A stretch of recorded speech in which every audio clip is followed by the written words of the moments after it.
Welcome to my channel. ఈ వీడియోలో chemical bond are రసాయన బంధం గురించి తెలుసుకుందాము. మనకు ఆల్రెడీ తెలుసు, ప్రతి పదార్థము రెండు లేదా అంతకంటే ఎక్కువ రకాల మూలకాలు లేదా పరమాణువులతో రూపొందించబడింది. పరమాణువులు ఒక సమూహం లాగా ఏర్పడి ఒక స్థిరమైన యూనిట్ని ఏర్పరుస్తాయి. దీన్ని అణువు అని అంటారు. ఏదైనా రెండు అణువులను లేదా అయాన్లను కలిపి ఉంచే ఆకర్షణీయమైన శక్తిని రసాయన బంధం ఆర్ కెమికల్ బాండ్ అని అంటారు. ఈ రసాయన బంధం కారణంగా అణువులు వివిధ మార్గాలలో ఏర్పడతాయి. సో అణువులు అనేవి రసాయన బంధంలో ఎందుకు పాల్గొంటాయి? కొన్ని అణువులు మాత్రమే కొన్ని రకాల రసాయన బంధాలను ఎందుకు ఏర్పరుస్తాయి? అణువులు ప్రతి అణువు అనేది ఖచ్చితమైన ఆకారాన్ని ఎందుకు కలిగి ఉంటుంది? వీటన్నిటికీ సమాధానంగా సైంటిస్టులు అనేవి వివిధ రకాల సిద్ధాంతాలను రూపొందించారు. ఆ సిద్ధాంతాలన్నింటినీ ఒకదాని తర్వాత ఒకటి తెలుసుకుందాం. ప్రధానంగా 4 సిద్ధాంతాలు ఉన్నాయి. First one Kossel Lewis theory, second valency shell electron pair repulsion theory, దీన్ని VSEPR థియరీ అంటారు. Third valency bond theory, fourth molecular orbital theory. ఇందులో కోషల్ లూయిస్ థియరీ గురించి తెలుసుకుందాం. ఈ సిద్ధాంతాన్ని ఎలక్ట్రానిక్ థియరీ ఆఫ్ వ్యాలెన్సీ అని కూడా అని అంటారు. కోషల్ మరియు లూయిస్ అనే ఇద్దరు మొదటిసారిగా 1916లో రసాయన బంధం ఏ విధంగా ఏర్పడుతుందనేది తెలియజేశారు. వీరు నోబెల్ గ్యాసెస్ యొక్క జడత్వం ఆధారంగా ఈ సిద్ధాంతాన్ని రూపొందించారు. సో ఈ సిద్ధాంతంలోని కొన్ని ముఖ్యాంశాలను చూద్దాము. ఫస్ట్ వన్ వచ్చేసి వ్యాలెన్సీ షెల్ లేదా బాహ్య కక్ష అని అంటారు. ఎగ్జాంపుల్ బోరాన్ ఆటమిక్ నెంబర్ వచ్చేసి 5, electronic configuration 1s2 2s2 2p1. ఈ 2s2 2p1ని బాహ్య కక్ష అని అంటారు. ఏదైతే చివరగా ఉంటుందో ఆ కక్షని బాహ్య కక్ష అని అంటారు. దానిలో ఉండే ఎలక్ట్రాన్ని బాహ్య కక్ష ఎలక్ట్రాన్స్ అని అంటారు. Valency shall or valency electrons అని అంటారు. సో ఇక్కడ బోరాన్ ఆటం అనేది 3 వ్యాలెన్సీ ఎలక్ట్రాన్స్ని కలిగి ఉంది. ఈ ఎలక్ట్రాన్స్ మాత్రమే రసాయన బంధంలో పాల్గొంటాయి.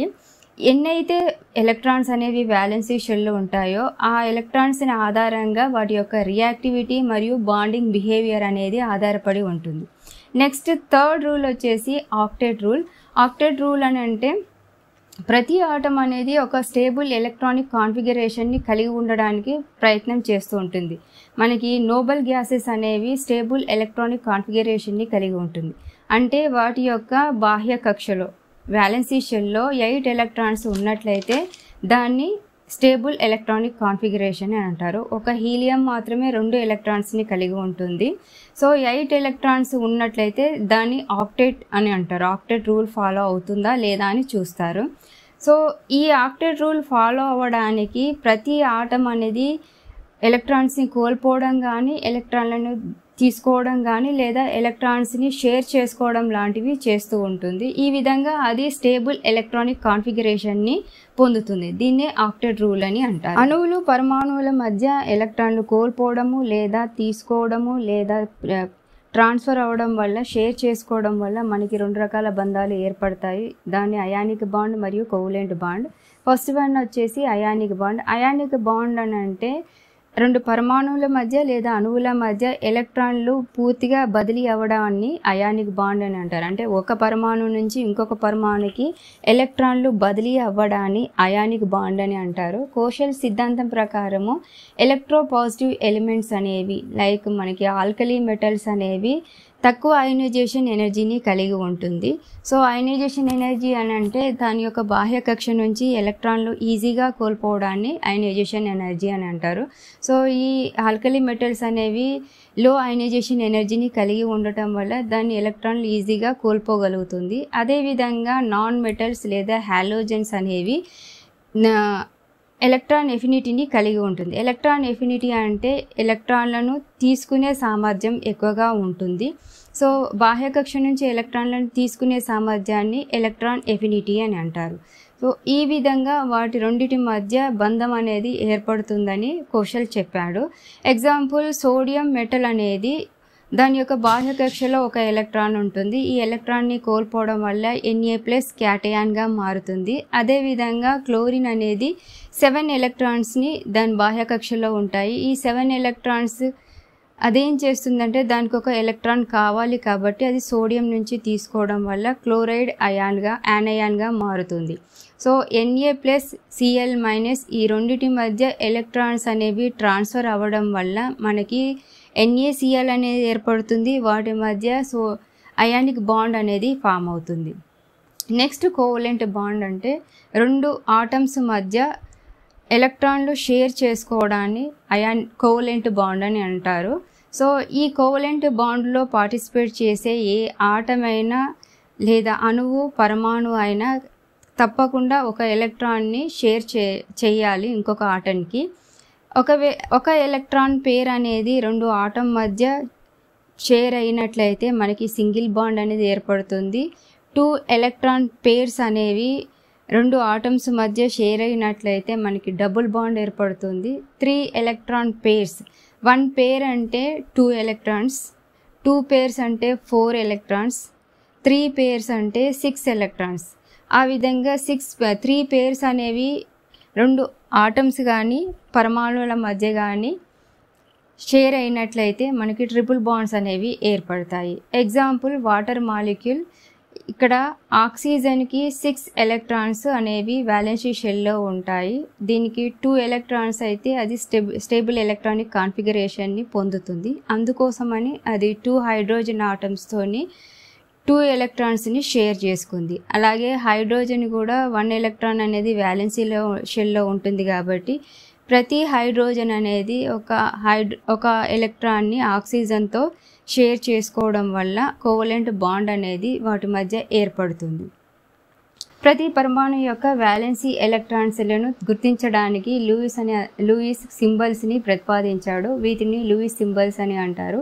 ఈ సింబల్స్ ఆధారంగా ప్రతి పరమాణు అనేది రసాయన బంధంలో ఎన్ని ఎలక్ట్రాన్స్ని షేర్ చేసుకుంటుంది లేదా బదిలీ చేసుకుంటుంది అనేది మనం గుర్తించవచ్చు. ఎగ్జాంపుల్ ఈ పీరియాడిక్ టేబుల్లో ఉండే first group, second group, third అన్ని గ్రూప్ ఎలిమెంట్స్ యొక్క లూయిస్ సింబల్స్ని చూడండి. ఎప్పుడు కానీ లూయిస్ సింబల్స్ రాసేటప్పుడు ఒక సైడు ఒక 2 ఎలక్ట్రాన్స్, 2 డాట్స్ మీన్స్ 2 ఎలక్ట్రాన్స్ అనేవి ఒక సైడ్ మాత్రమే రాయాలి. అంతకంటే ఎక్కువ ఎలక్ట్రాన్స్ని పెట్టకూడదు. ఇప్పుడు కొన్ని లూయిస్ డాట్ స్ట్రక్చర్ ప్రాబ్లమ్స్ చేద్దాము. ఫస్ట్ క్వశ్చన్, CO మాలిక్యూల్ యొక్క లూయిస్ డాట్ స్ట్రక్చర్ రాయండి. So CO means carbon monoxide. So ఎప్పుడు కానీ లూయిస్ డాట్ స్ట్రక్చర్ రాసేటప్పుడు కొన్ని స్టెప్స్ని ఫాలో అవ్వాలి. దాంట్లో స్టెప్ 1 వచ్చేసి టోటల్ వ్యాలెన్సీ ఎలక్ట్రాన్స్ని కౌంట్ చేయాలి. అంటే రెండు పరమాణువుల యొక్క వ్యాలెన్సీ ఎలక్ట్రాన్స్ని కౌంట్ చేయాలి. ఇక్కడ కార్బన్ మరియు ఆక్సిజన్ ఉంది. కార్బన్ ఆటమిక్ నెంబర్ వచ్చేసి 6, electronic configuration 1s2 2s2 2p2. 2s2 2p2 అనేది అవుటర్ షెల్, అందులో 4 ఎలక్ట్రాన్స్ ఉన్నాయి. Next oxygen atomic number 8, electronic configuration 1s2 2s2 2p4. 2s2 2p4 అనేది అవుటర్ షెల్, అందులో 6 ఎలక్ట్రాన్స్ ఉన్నాయి. So total valency electrons 4 + 6 10 valency electrons అవుతుంది. Step 2 అనేది central ఆటమ్ని identify చేయాలి. జనరల్గా ఏంటంటే ఏదైతే తక్కువ ఎలక్ట్రాన్ నెగిటివిటీ ఆటం ఉంటుందో దాన్ని సెంట్రల్ ఆటం కింద కన్సిడర్ చేస్తారు. ఇక్కడ కార్బన్ అనేది తక్కువ ఎలక్ట్రోనెగటివ్ ఆటం. స్టెప్ 3 అనేది దాని యొక్క స్కెల్టల్ స్ట్రక్చర్ని రాయాలి. సో C and O అనేది స్కెల్టల్ స్ట్రక్చర్. నెక్స్ట్ స్టెప్ 4లో ఏం చేయాలంటే ఆ కార్బన్కి మరియు ఆక్సిజన్ మధ్య సింగిల్ బాండ్ అనేది డ్రా చేసి కార్బన్ మరియు ఆక్సిజన్ రెండు కూడా ఆక్టెట్ రూల్ ఫాలో అవుతున్నాయా లేదా అనేది చూడాలి. So first single bond draw చేసేసి రిమైనింగ్ వ్యాలెన్సీ ఎలక్ట్రాన్స్ని ప్రతి సైడ్ 2 ఎలక్ట్రాన్స్ని 2 డాట్స్ అంటే 2 ఎలక్ట్రాన్స్ని డ్రా చేయాలి. కార్బన్ అనేది 4 వ్యాలెన్సీ ఎలక్ట్రాన్స్ ఉన్నాయి. అందులో ఒకటి బాండ్ ఫార్మేషన్లో పాల్గొంది, మిగతా 3 ఎలక్ట్రాన్స్ ఉన్నాయి. సో 3 + 2 4 ఓన్లీ 5 ఎలక్ట్రాన్సే ఉన్నాయి కార్బన్కి. ఆక్సిజన్కి 5 వ్యాలెన్సీ ఎలక్ట్రాన్స్ ఉన్నాయి. ఒకటి 6 అనే ఇంకోటి బాండ్ ఫార్మేషన్లో పార్టిసిపేట్ చేసింది. టోటల్ వచ్చేసి 7 వ్యాలెన్సీ ఎలక్ట్రాన్స్ ఉన్నాయి. సో ఈ రెండు ఆక్టెట్ రూల్ని ఫాలో కావాలని అంటే ఈ రెండింటి మధ్య డబుల్ కానీ ట్రిపుల్ బాండ్స్ని ఫామ్ చేసినట్లయితే కార్బన్ మరియు ఆక్సిజన్ రెండు కూడా ఆక్టెట్ రూల్ని ఫాలో అవుతాయి. మీరు ట్రిపుల్ బాండ్స్ని డ్రా చేయండి. ట్రిపుల్ బాండ్స్ని ఎలా డ్రా చేస్తారంటే ఆక్సిజన్ దగ్గర ఉన్న వ్యాలెన్సీ ఎలక్ట్రాన్ 1 పేర్ = 1 బాండ్. సో ఆక్సిజన్ పక్కన ఉన్న 2 పేర్స్ని తీసుకొని దాన్ని ట్రిపుల్ బాండ్ లాగా ఫామ్ చేయండి. ఫామ్ చేసినాక అప్పుడు ప్రతి కార్బన్ మరియు ఆక్సిజన్ రెండు కూడా ఆక్టేట్ రూల్ని ఫాలో అవుతాయి. ఈ విధంగా మనం లూయిస్ డాట్ స్ట్రక్చర్ని రాయాలి. నెక్స్ట్ ప్రాబ్లం సాల్వ్ చేసే ముందు వ్యాలెన్సీ ఎలక్ట్రాన్లను ఈజీగా ఐడెంటిఫై చేసేందుకు ఒక సింపుల్ ట్రిక్ చెప్తాను. పీరియాడిక్ టేబుల్లో S block, P block, D block elements ఉంటాయి. డి బ్లాక్ ఎలిమెంట్స్ని వదిలేసి ఎస్ నుంచి పీ బ్లాక్ అంటే లెఫ్ట్ నుంచి రైట్కి ప్రతి గ్రూప్కి ఒక నెంబర్ ఇస్తూ వెళ్ళండి. 1 2 3 4 5 5 6 7 8. ఫర్ ఎగ్జాంపుల్ నెంబర్ 2 అంటే సెకండ్ గ్రూప్లో నెంబర్ 2 అనేది ఏంటిదంటే ఆ గ్రూప్లో ఉండే అన్ని మూలకాల్లో వ్యాలెన్సీ ఎలక్ట్రాన్స్ అనేవి 2 ఉన్నాయని అర్థము. ఫర్ ఎగ్జాంపుల్ ఫిఫ్త్ గ్రూప్ తీసుకున్నట్లయితే ఫిఫ్త్ అనేది ఆ గ్రూప్లో ఉండే అన్ని మూలకాల్లో 5 వ్యాలెన్సీ ఎలక్ట్రాన్స్ ఉన్నాయని అర్థం. ఈ విధంగా మనం ఏ మూలకం తీసుకున్నా అది ఏ గ్రూప్లో ఉందో దాన్ని బట్టి దాని వ్యాలెన్సీ ఎలక్ట్రాన్స్ని చెప్పొచ్చు. So see the question, write the Lewis dot structure of ammonia. Ammonia యొక్క లూయిస్ డాట్ స్ట్రక్చర్ రాయమన్నారు. సో ఇక్కడ నైట్రోజన్ మరియు హైడ్రోజన్ ఉంది. సో నైట్రోజన్ వ్యాలెన్సీ ఎలక్ట్రాన్స్ ఎన్ని? 5, ఎందుకంటే ఫిఫ్త్ గ్రూప్లో ఉంది కాబట్టి 5.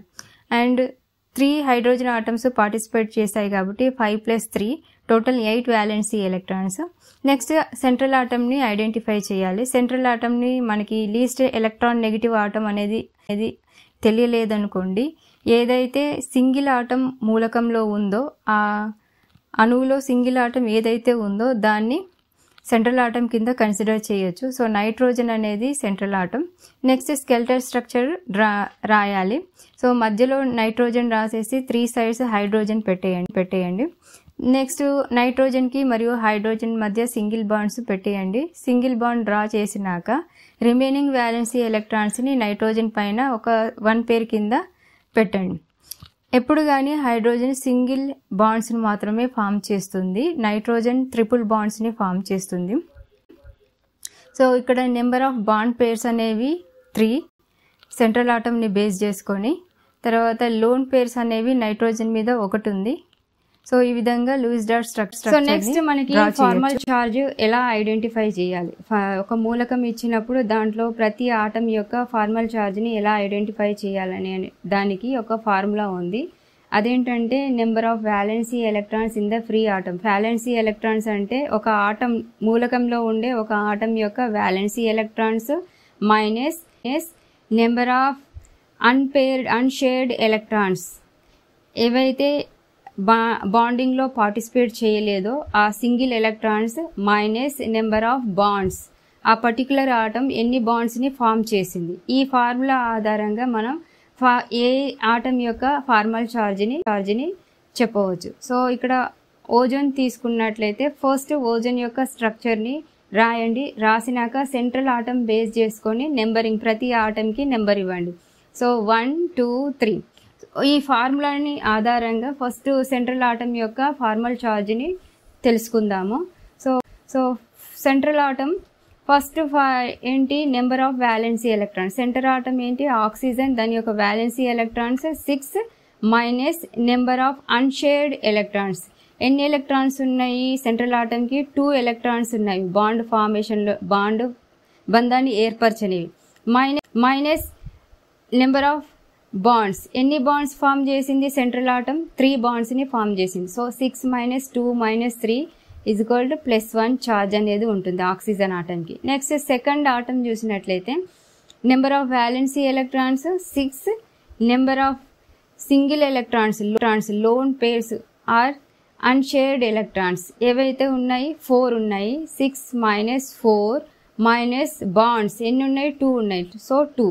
6 - 4 - 2 = 0. నెక్స్ట్ ఇంకొక ఆటంది number of valency electrons 6 minus number of lone electrons 6 minus number of bonds only 1. So 6 - 6 - 1 = -1 charge. ఈ విధంగా మనం ప్రతి ఆటం యొక్క ఫార్మల్ ఛార్జ్ని లూయిస్ డాట్ స్ట్రక్చర్ మరియు ఆక్టేట్ రూల్ యొక్క లోపాలు.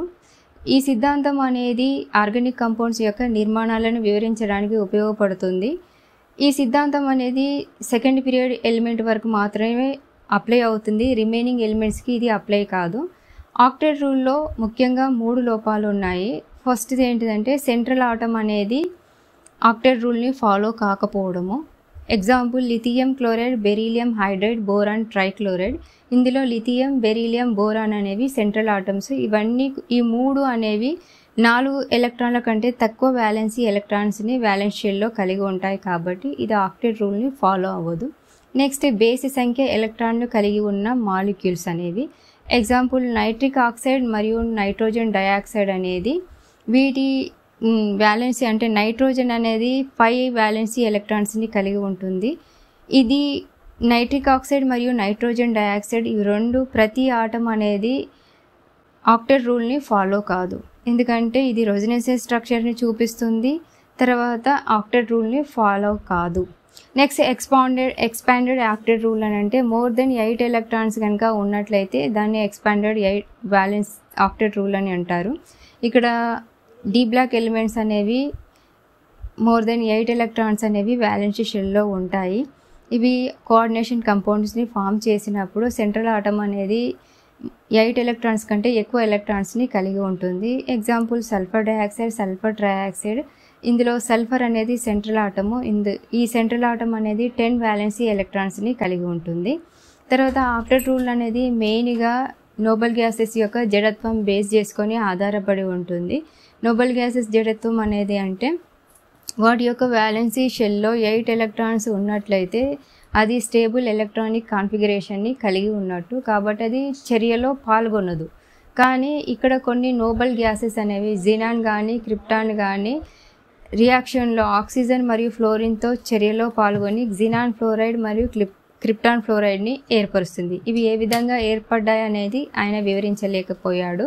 అంతేకాకుండా ఈ సిద్ధాంతము మాలిక్యూల్ యొక్క ఆకారాలను మరియు వాటి యొక్క చర్య విధానాలు, ఎనర్జీ లెవెల్స్ని గురించి వివరించలేకపోయింది. ఇవి లూయిస్ డాట్ స్ట్రక్చర్ యొక్క ఈ వర్క్షీట్లో ప్రతి మూలకం యొక్క group number, valency electrons, Lewis dot structure, ఎన్ని ఎలక్ట్రాన్స్ గెయిన్ చేసింది, ఎన్ని కోల్పోయినది అనేది రాయండి. ఇంకా మీకు ఏమైనా డౌట్స్ ఉంటే కామెంట్ సెక్షన్లో రాయండి. లైక్ చేయండి, సబ్స్క్రైబ్ చేసుకోండి. బెల్ ఐకాన్ నొక్కినట్లయితే రెగ్యులర్గా నా వీడియోస్ మీకు వస్తూ ఉంటాయి. ప్రతి వీడియోని నేను ఇంగ్లీష్లో కూడా అప్లోడ్ చేస్తున్నాను. దానికి సంబంధించిన లింక్ని డిస్క్రిప్షన్లో ఇస్తున్నాను. Thanks for watching.